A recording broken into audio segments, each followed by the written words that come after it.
Trump Zelensky বৈঠকের পর ইউক্রেনের শান্তি চুক্তি নিয়ে মিশ্র প্রতিক্রিয়া জানিয়েছেন ইউক্রেনের সাধারণ মানুষ। কেউ বলছে আলোচনার মাধ্যমেই চলমান সংকটের সমাধান হবে, আবার কেউ কেউ বলছে শান্তি চুক্তির কোনো সম্ভাবনাই দেখছে না তারা। রয়টার্সের প্রতিবেদনে উঠে এসেছে এসব তথ্য। ইউক্রেন যুদ্ধ বন্ধের লক্ষ্যে সোমবার হোয়াইট হাউসে জেলেনস্কি ও ইউরোপের নেতাদের সাথে একাধিক বৈঠক করেছেন ডোনাল্ড ট্রাম্প। এসব বৈঠকে ইউক্রেনের নিরাপত্তা নিশ্চিতে মার্কিন প্রতিশ্রুতি নিয়ে আলোচনা হয়েছে। এর আগে 15 আগস্ট আলাস্কায় রুশ প্রেসিডেন্ট পুতিনের সাথে বৈঠক করেন মার্কিন প্রেসিডেন্ট। শান্তি প্রক্রিয়ার এসব প্রচেষ্টা নিয়ে মিশ্র প্রতিক্রিয়া জানিয়েছে সাধারণ ইউক্রেনীয়রা। কেউ বলছে আলোচনার মাধ্যমেই চলমান সংকটের সমাধান হবে।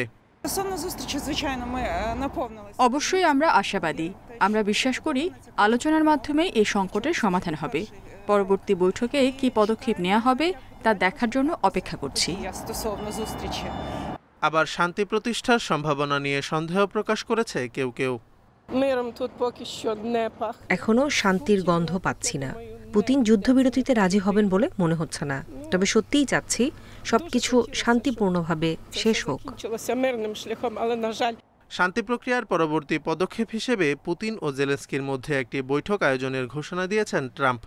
তবে বৈঠকটি কবে এবং কোথায় অনুষ্ঠিত হবে তা এখনও ঠিক হয়নি। Jobayer Hossain, Independent news.